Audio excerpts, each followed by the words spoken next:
Hey guys, today I'm going to share with you my top 3 hacks with dealing with stress.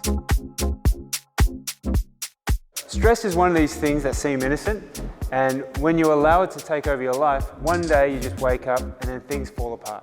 Okay, so if we can give you some key tips of what to look out for, some symptoms, some signs that you may think, again, are pretty innocent, and then figure out how you can unpack those signs and symptoms before it becomes a big problem, then that's the gift that I'm looking to give you today. Okay, so what is stress? What are the different labels and signs that people put on it, or the things that you may be observing in other people, but it's hard for you to see within yourself? And if we look at behavioral symptoms, what do they look like? It may be your appetite. You're eating a lot more, you're eating a lot less, stress related, okay? Sleeping too much or too little. Maybe you're isolating yourself from your friends and family, maybe stress related. Okay, procrastinating, or you're neglecting things, using alcohol, drugs, cigarettes, looking at different releases of your stress. It may be nervous habits like biting your fingernails. I used to do that. Those are behavioral symptoms, okay? Emotional symptoms. It could be moodiness. You might be irritable or short fuse. You know, you've got a temper, agitation, inability to relax. You know, you're always sort of highly wound up. You're feeling overwhelmed. You sense like, you feel like you're isolated and that there's loneliness in your life. You may be depressed or general unhappiness. Those are emotional symptoms of being stressed, okay? Physical symptoms. You may have more weight gain. Okay, you might have aches and pains, diarrhea, constipation, problem in your gut, nausea, dizziness, chest pains, a rapid heartbeat, loss of sex drive. You may have frequent colds. They may be signs that you're under stress. Okay, cognitive symptoms, things upstairs.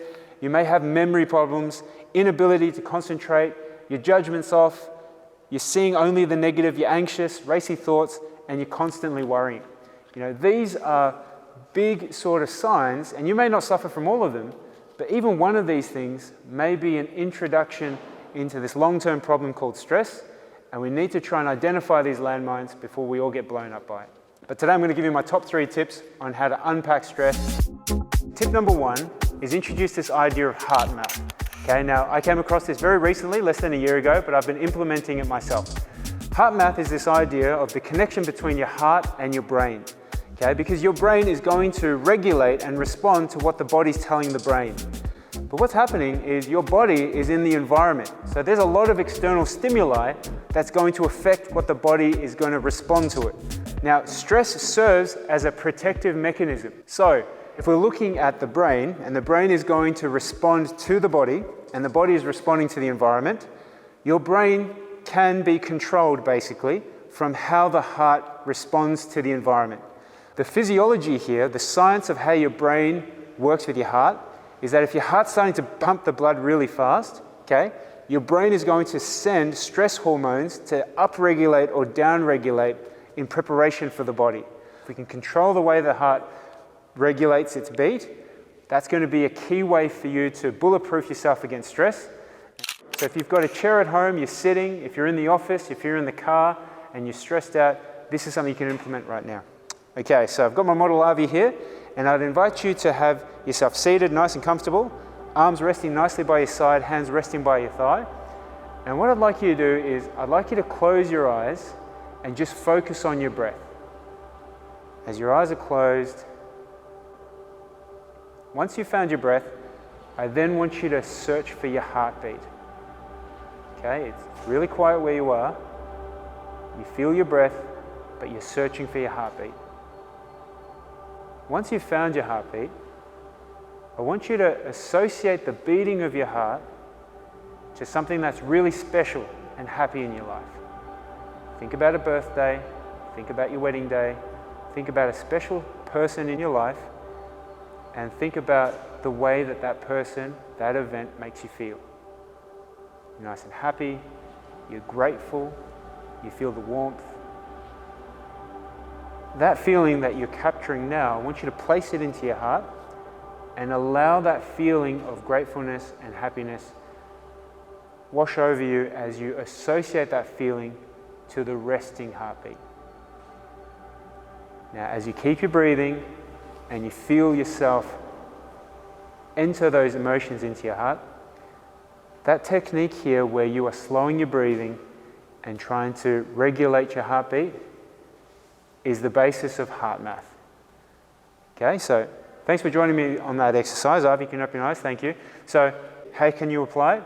If you're in traffic, okay, someone's just cut you off, you need to try and bring that heart rate down ASAP. And if you think about what you just did there, that special person, that special event, and you focus on your breathing, but if you can try and quickly associate that stressful response to a relaxation response, that's what heart math is.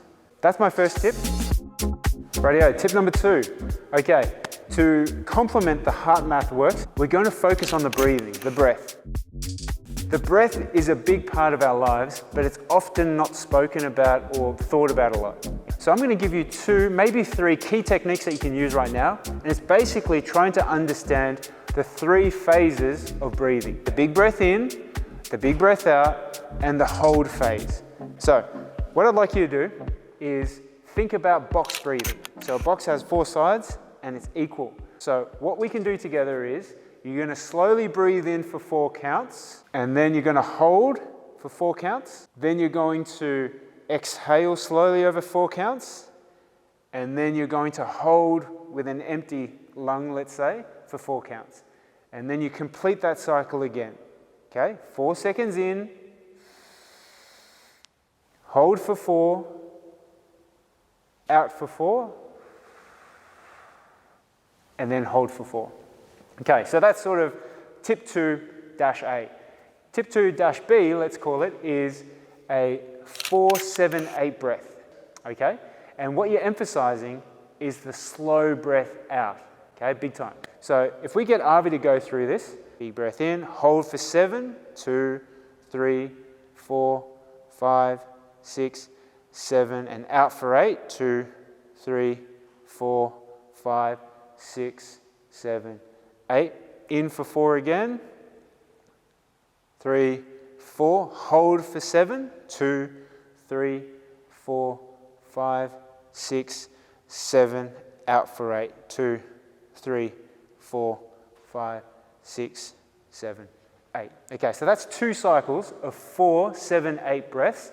Test it out. When you're really stressed, again, I keep going to the traffic. If someone cuts you off and you're going to this grateful place in your heart, tip number 1, and you're going into 4, 7, 8 breath, you will find that stressful response, which is automatic, will start to calm down really quickly. You forget about it, enjoy your day, continue being happy. Tip number 2, enjoy.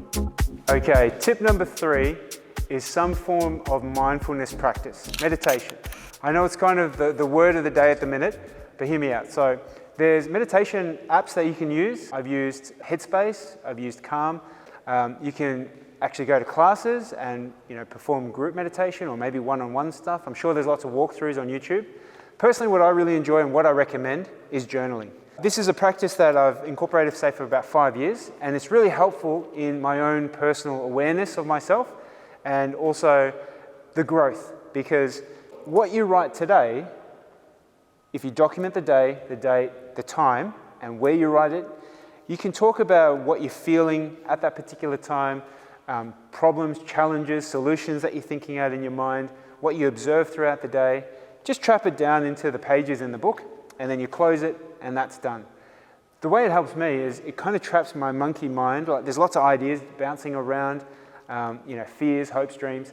And what I do is, I go back and I read that same entry from this day last year, this day 2 years ago, 3 years ago, 4 years ago.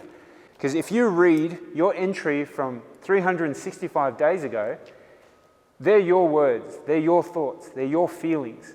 It can really help you in ascertaining what is really a truthful stress that you need to really work on, or insignificant stresses that you're putting too much energy into and it's really weighing you down. These 3 techniques that I've outlined today, where you're looking at heart math, the brain and heart connection, you're looking at your breathing and the way that you can do that to help your biology, and you're looking at your mindfulness practice, your mind, your brain, that intangible thing that you can't touch, but it pretty much controls your life. I would highly recommend journaling. Okay, start today, start small. You don't have to do it every day, but if you get the idea behind the journaling and just being consistent, you'll find it can really unpack a lot of those things that we all left unsaid. So hope you enjoyed these 3 tips on how to hack your stress, and I'll speak to you guys again soon. Have a great day.